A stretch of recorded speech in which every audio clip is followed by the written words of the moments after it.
Number 2, grievance debate. The question is that grievance has been noted, and I call the member for Warringah. Thank you, Mr Deputy Speaker.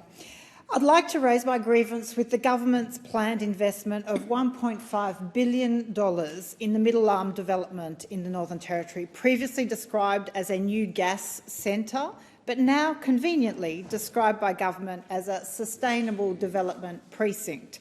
This would have to be greenwashing at its finest.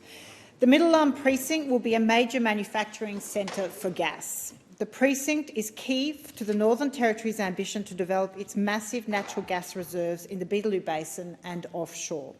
The original plans for the site had its primary focus on the expansion of the Northern Territory's gas industry. But now, conveniently, it's being sold as providing a pathway to a decarbonised economy by helping emerging clean energy industries, with petrochemicals, blue and green hydrogen and critical minerals added to its purpose. But despite this, current plan is based on a massive expansion of the gas industry and relies on a yet-to-be-designed carbon capture and storage plant located beyond Australia's jurisdiction in Timor-Leste's water to control a huge increase in the country's emissions. Both sides of politics were lobbied in advance of the 2022 federal election by significant past members of their respective parties. The Prime Minister committed to $1.5 billion in funding without any apparent current business case or independent assessment of the merit of such a large public investment during the course of the election campaign. It can only be inferred that the Prime Minister was prepared to commit to such a massive sum on the basis of prior lobbying. We know this announcement had already been made by Prime Minister Morrison at the time, and so it does beg the question of that level of lobbying. Serious questions arise as to conflicts of interest and disclosures of key players lobbying both sides of politics. Conflicts of interest were raised under the Morrison government and remain key under the Albanese government. The documents revealed by The Guardian this week uncover the individuals and entities driving Australia's fossil fuel expansion. They expose a concerning reality where short-term economic gains are being prioritised over long-term environment sustainability. The key actors are people like Andrew Liveris, the architect of Scott Morrison's gas-led recovery, the former Northern Territory Chief Minister Henderson, former Labor Minister Simon Crean and former Liberal Minister Robert Hill, are all deeply involved and have a strong vested interest in the expansion of the gas and petrochemical industries in the Northern Territory. The Northern Territory Government has also committed funding to this project, with public funds committed to supporting Middle Arm now amounting to over $2 billion. And that is in addition to the public funding through the Northern Australia Infrastructure Facility, which has already flown to the development of Beetaloo exploration projects. It's disheartening to witness influential figures from industry executives to politicians downplaying the urgency of transitioning to renewable energy sources and failing to recognise the irreversible damage caused by continued reliance on fossil fuels. And gas is a fossil fuel, and the very real danger of accelerating short-term global warming by the expansion of gas and consequentially methane emissions. We must confront the truth behind this expansion and demand transparency and accountability from both our government and corporate entities involved.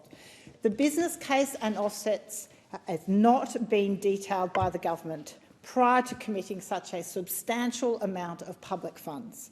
Darwin's Middle Arm development is key to the expansion of a number of fossil fuel projects.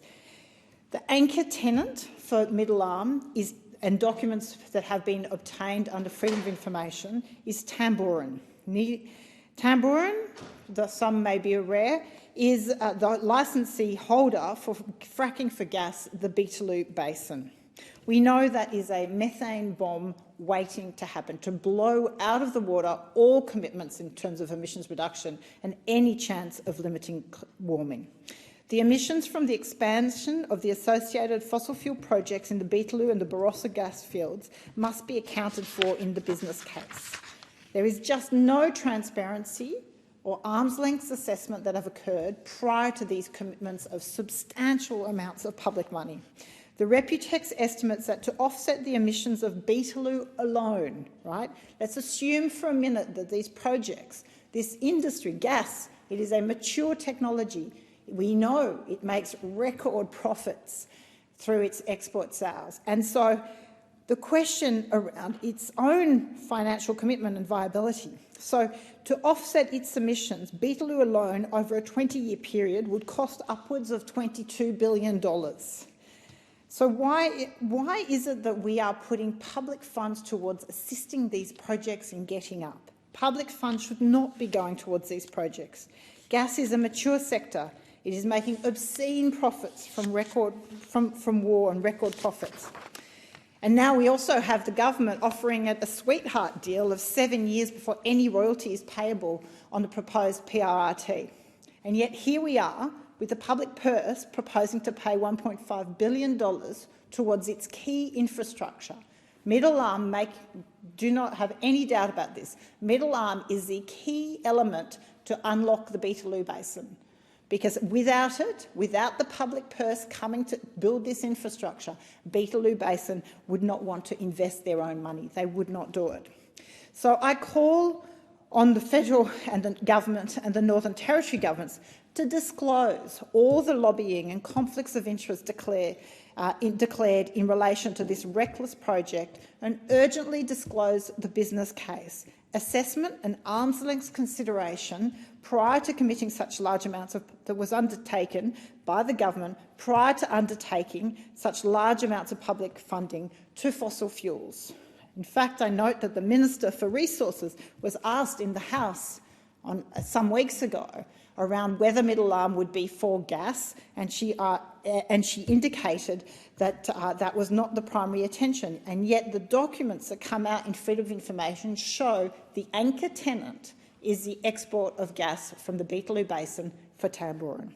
So it's urgent that this project, the Middle Arm project and Beetaloo Basin, be considered within the context of the reformed Environment Protection and Biodiversity Conservation Act, including critically an enhanced water trigger that would consider shale fracking and its impact in facilitating the expansion of gas exports and accelerating climate change and global warming. There is strong questions around why, for mature technology, public money is going to building infrastructure at a time of record debt, where we do not have a proper revenue for the Australian people for the resources, where we know the vast majority of this gas will be for export to vast profit to companies, but not to the Australian people. Why is the Australian public funding the key infrastructure? The question